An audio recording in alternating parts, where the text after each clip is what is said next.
আসসালামু আলাইকুম রহমতুল্লাহ। সুপ্রিয় শিক্ষার্থীবৃন্দ, মেকানিক্যাল ইঞ্জিনিয়ারিং চ্যানেলের পক্ষ থেকে তোমাদের সকলকে জানাচ্ছি আন্তরিক শুভেচ্ছা। এই ভিডিওটা তৈরি করছি ষষ্ঠ শ্রেণীর শিক্ষার্থীদের জন্য।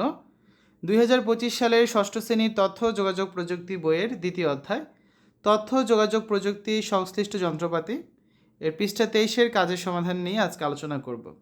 ভিডিওটির ডেসক্রিপশনে এবং পিন কমেন্টে প্লেলিস্টের লিঙ্ক দেওয়া আছে, সেখান থেকে তোমাদের যার যে বিষয়ের ভিডিও দরকার খুব সহজেই দেখে নিতে পারবে। 23 পৃষ্ঠায় দুইটা কাজ আছে। এক নম্বরে হচ্ছে যেসব ইনপুট ডিভাইসের কথা বলা হয়েছে সেগুলো ছাড়া অন্য কী কী ইনপুট ডিভাইস হতে পারে সেটা নিয়ে কল্পনা করে লেখো। আর 2 নম্বর হচ্ছে ইনপুট ডিভাইস শুধু তথ্য উপাত্ত কম্পিউটারে দেওয়া যায়, সেখান থেকে কোনো তথ্য ইনপুট ডিভাইসে বের হতে পারবে না।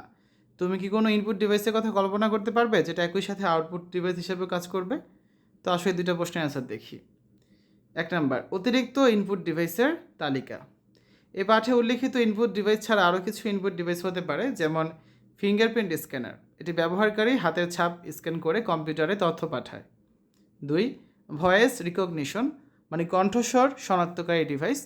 এটি মানুষের কণ্ঠস্বরের মাধ্যমে কম্পিউটারে তথ্য ইনপুট করে। 3, গেম কন্ট্রোলার, জয়স্টিক বা গেমপ্যাড। কম্পিউটার বা কনসোল গেম খেলার জন্য ব্যবহৃত হয়। 4, মিউজিক্যাল ইনপুট ডিভাইস। এটি মিউজিক্যাল ইনস্ট্রুমেন্টের মাধ্যমে সরাসরি কম্পিউটারে সুর বা শব্দ ইনপুট করতে সাহায্য করে। 5, ডিজিটাল পেন ও ডিজিটাল পেপার।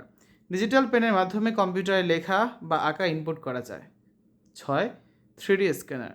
এটি কোনো বস্তু ত্রিমাত্রিক মানে 3D মডেল তৈরি করে কম্পিউটারে পাঠায়। 7, আই ট্র্যাকার, চোখের গতি শনাক্তকারী ডিভাইস।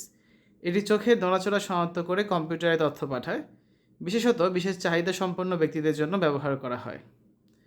2 নম্বর প্রশ্ন যেটা ছিল, একই সাথে ইনপুট ও আউটপুট ডিভাইস হিসাবে কাজ করে এমন একটি ডিভাইস। টাচ স্ক্রিন হলো এমন একটি ডিভাইস যা একই সাথে ইনপুট ও আউটপুট ডিভাইস হিসাবে কাজ করে। এটি একটি মনিটরের মতো ডিসপ্লে হিসাবে কাজ করে যা আউটপুট প্রদান করে, আর ব্যবহারকারী যখন স্ক্রিনে স্পর্শ করে কোনো নির্দেশ দেয় তখন এটি ইনপুট ডিভাইস হিসাবে কাজ করে।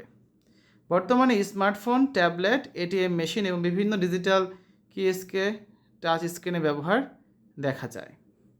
এই হচ্ছে আজকে আলোচনা। আগামী ক্লাসে 27 পৃষ্ঠার যে কাজটি আছে এটি সমাধান তোমাদের করে দিব।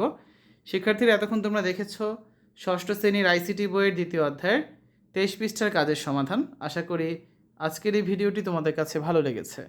আমাদের চ্যানেলের অন্যান্য ভিডিওগুলো দেখার আমন্ত্রণ জানিয়ে আজ এখানে বিদায় নিচ্ছি। আল্লাহ হাফেজ।